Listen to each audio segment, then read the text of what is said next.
दोस्तों तो hospitality and tourism management का नेक्स्ट क्वेश्चन हम लोग देखेंगे जो कि सेमेस्टर 6 वालों के लिए। ठीक है, तो प्ले लिस्ट में जाइए, विजिट कीजिए, चैनल से भी आप जा सकते हैं और डिस्क्रिप्शन में भी लिंक है, वहां से जाके आप प्ले लिस्ट को जरूर देख लीजिएगा। तो चलिए आज का क्वेश्चन है दोस्तों, इसमें हम देखेंगे इस वीडियो में कि विश्व पर्यटन की वर्तमान स्थिति पर प्रकाश डालिए तथा पश्चिमी यूरोप और दक्षिण पूर्वी एशिया में पर्यटन की विशेषताएं लिखिए। तो ये एक इम्पॉर्टेंट क्वेश्चन है आपके एग्जाम की दृष्टि से। ठीक है, तो चलिए शुरू करते हैं। तो दोस्तों चलिए अच्छे से हम लोग समझने का प्रयास करेंगे। तो ये वर्तमान की स्थिति बता रहा है, मतलब कि अभी जो प्रेजेंट में चल रहा है। ठीक है, तो देखिए उत्तर में हम लोग देखते हैं, आंसर बोल रहा है कि विश्व पर्यटन महामारी के बाद बहुत ही तेजी से ठीक हो रहा है। यानी महामारी जो कोरोना आया था उसके बाद अभी ठीक हो रहा है, उस समय थोड़ा सा गड़बड़ा गया था, है ना। अंतर्राष्ट्रीय पर्यटकों के आगमन से वृद्धि हो रही है और यहाँ एक महत्वपूर्ण आर्थिक कारक बन रहा है। पर्यटक जो है एक महत्वपूर्ण आर्थिक कारक बन रहा है, जिससे जो आर्थिक अर्थव्यवस्था बढ़ता है ना। जी दोस्तों, आगे है जिसमें सतत पर्यटन पर जोर दिया जा रहा है। पश्चिमी यूरोप ऐतिहासिक स्थलों और सांस्कृतिक विविधता के कारण एक प्रमुख गंतव्य है। यानी गंतव्य का मतलब ये हुआ अंतिम यात्रा या फिर बोलते हैं लक्ष्य। ठीक है, बहुत लोगों का लक्ष्य वहां जाने का वैसा है। ठीक है, गंतव्य का मतलब ये होता है। जबकि दक्षिण पूर्व एशिया जो है वो प्राकृतिक सुंदरता और तीव्र सांस्कृतिक अनुभवों के लिए जाना जाता है। यानी दोनों में देखिए दोस्तों, जो पश्चिमी यूरोप है वो ऐतिहासिक स्थल और सांस्कृतिक विविधता के लिए जाना जाता है, जबकि दक्षिण पूर्वी एशिया जो है प्राकृतिक सुंदरता और तीव्र सांस्कृतिक अनुभव के लिए जाना जाता है। हालांकि दोनों क्षेत्रों में पर्यटन के पर्यावरणीय और सामाजिक प्रभावों को प्रभावित करने वाले चुनौतियां हैं। जी हाँ, दोनों में है। ठीक है, मतलब कहने का मतलब ये है दोस्तों कि देखिए कोरोना वायरस आया था, महामारी आई थी, उस समय थोड़ा गड़बड़ आ गया था। ठीक है, लेकिन अभी जो है ठीक हो रहा है। ये जो है अंतर्राष्ट्रीय पर्यटकों का आगमन में वृद्धि हो रही है और ये जो है एक महत्वपूर्ण जो है अर्थव्यवस्था का आर्थिक व्यवस्था का कारक बन रहा है, जिसमें बहुत सारे सतत पर्यटन पर जोर दिया जा रहा है। पश्चिम यूरोप में पश्चिम किस लिए है, तो ऐतिहासिक स्थल और सांस्कृतिक विविधता के लिए प्रमुख है, और दक्षिण पूर्वी एशिया जो है प्राकृतिक सुंदरता और तीव्र सांस्कृतिक के लिए जाना जाता है। तो चलिए एक एक करके हम लोग देखते हैं कि विश्व पर्यटन की वर्तमान स्थिति में सबसे पहले है कि मजबूत रिकवरी। यानी महामारी के बाद जो है संयुक्त राष्ट्र विश्व जो है संगठन, जिसको WNWTO के नाम से शॉर्ट फॉर्म में जाना जाता है, वो जो है उसके अनुसार 2023 में अंतर्राष्ट्रीय पर्यटन महामारी के पूर्व स्तर पर 88% पर पहुंच गया और 2024 के अंत तक यह पूर्ण रिकवरी की उम्मीद है। कहने का मतलब ये है कि कोरोना के बाद 2023 में 88% तक फिर से जो है पर्यटन अंतर्राष्ट्रीय पर्यटन पहुंच गया था, लेकिन 2024 के अंत तक जो है पूरा रिकवरी उम्मीद है। तो ये देखिए अभी 2025 चल रहा है, तो ये थोड़ा सा रिपोर्ट उसके अनुसार बताया जा रहा है कि आर्थिक महत्व इसका क्या है। तो देखिए पर्यटन वैश्विक अर्थव्यवस्था का एक प्रमुख क्षेत्र है जो कि सकल घरेलू उत्पाद में योगदान देता है, साथ ही साथ रोजगार भी पैदा करता है और विदेशी मुद्रा का एक महत्वपूर्ण स्रोत भी है। क्या है, महत्वपूर्ण स्रोत है पर्यटन। ठीक है, अब आगे देखिए दोस्तों, हम लोग का है कि एशियाई बाजारों का उदय। चीन और पूर्वी एशियाई देशों में एशियाई पर्यटकों की संख्या में उल्लेखनीय वृद्धि हुई है।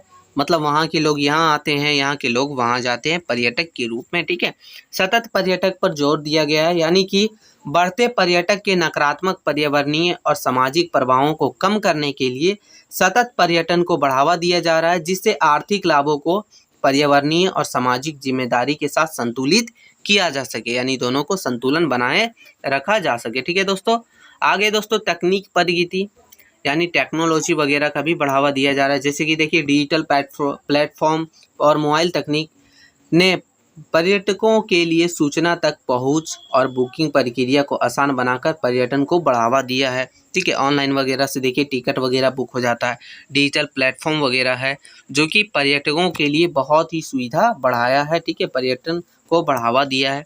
अब देखते हैं दोस्तों एक एक करके हम लोग कि पश्चिमी यूरोप में पर्यटन की विशेषताएं, फिर देखेंगे दक्षिण पूर्वी एशिया में पर्यटन की विशेषताएं। ठीक है, तो इसकी विशेषता सबसे पहला हो जाता है ऐतिहासिक और सांस्कृतिक आकर्षण। यानी यूरोप है और उसके विशेष रूप से पश्चिमी यूरोप अपने समृद्ध इतिहास, प्रतिष्ठित शहरों और सांस्कृतिक स्थलों के कारक पर्यटकों को आकर्षित करता है। यानी कि यूरोप में जो है बहुत ही पहले का जो इतिहास वगैरह है, वहाँ का प्रतिष्ठित शहर है, सांस्कृतिक स्थल हैं, वो सब जो है वही सब के कारण पर्यटकों को अपने ओर आकर्षित करता है यूरोप, है ना। दूसरा हो गया मजबूत पर्यटक प्रवाह, यानी यूरोपीय संघ के देशों ने अंतर्राष्ट्रीय पर्यटक आगमन में वृद्धि देखी है, जो यूरोपीय संघ के निवासियों के लिए एक प्रमुख गंतव्य है, यानी कि लक्ष्य की ओर है। बुनियादी ढांचा, यानी कि पर्यटन के लिए उत्कृष्ट बुनियादी ढांचा, जिसमें परिवहन हो गया, आवास हो गया, अन्य सुविधाएं शामिल है, ये सभी जो है पश्चिमी यूरोप के लिए आकर्षक बनती जा रही है ना। तो ये हो गया। आगे सांस्कृतिक विविधता, यानी अलग अलग देशों ने की अलग अलग सांस्कृतिक और परंपराएं पर्यटकों के अनूठे अनुभव प्रदान करती, यानी कि अलग अलग देशों की अलग अलग सांस्कृतिक परंपरा वगैरह लोगों को जो है अपने ओर आकर्षित करती है। ठीक है, पर्यटकों को जो है बहुत ही अच्छा आकर्षित करती है। फिर अस्थायी पर्यटक के प्रयास, यानी कि पर्यटन और सांस्कृतिक विरासत संरक्षण के माध्यम से पर्यटन के नकारात्मक प्रभावों को कम करने का प्रयास किया जा रहा है।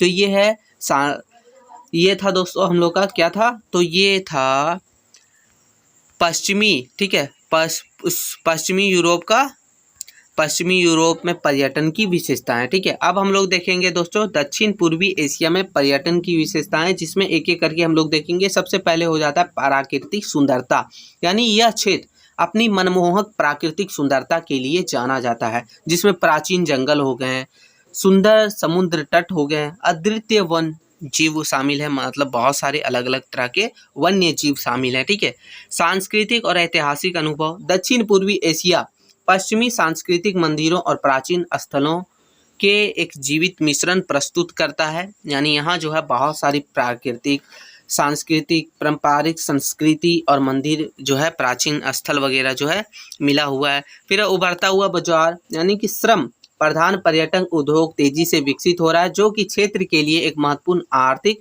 चालक है। लोगों को रोजगार मिलेगा, सरकार को अर्थव्यवस्था में हेल्प मिलेगा, है ना। पर्यावरणीय चिंताएं दोस्तों, तो देखिए अत्यधिक पर्यटन के कारण हालोंग बे जैसे क्षेत्र में पर्यावरण पर दबाव बढ़ रहा है। तो ठीक है, पर्यटन जो है क्षतिग्रस्त हो रही है। कम लागत वाला पर्यटन, यह क्षेत्र अक्सर बजट टूरिज्म के लिए लोकप्रिय माना जाता है, जो यात्रियों को कम खर्चे में जो है अच्छे अनुभव, विविध अनुभव प्रदान कराता है।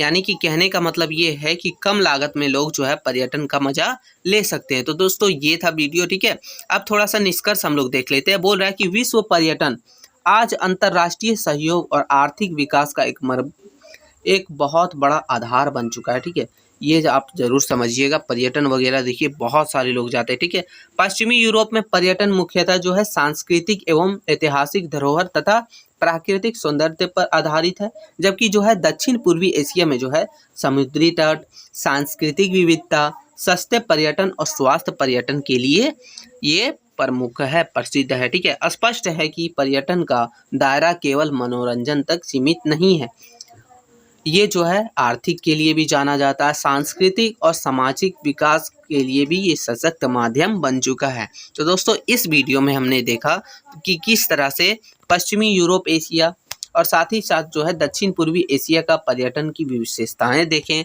और अभी जो है विश्व में वर्तमान स्थिति क्या है पर्यटन की, वो हमने देखा। ठीक है, तो ये देखिए क्वेश्चन आने की संभावनाएं बहुत ज़्यादा है। अगर आए तो आप अच्छे से लिख लीजिएगा, 15 मार्क्स आपको मिल जाएगा। एग्जाम भी जल्दी ही होने वाला है। ठीक है, वीडियो को आप थोड़ा सा लाइक किया कीजिए। ठीक है, थोड़ा सा हमको मोटिवेशन मिलेगा और वीडियो बनाने में अच्छा लगेगा। मिलते हैं नई वीडियो में, तब तक के लिए जय हिंद दोस्तों। ठीक है।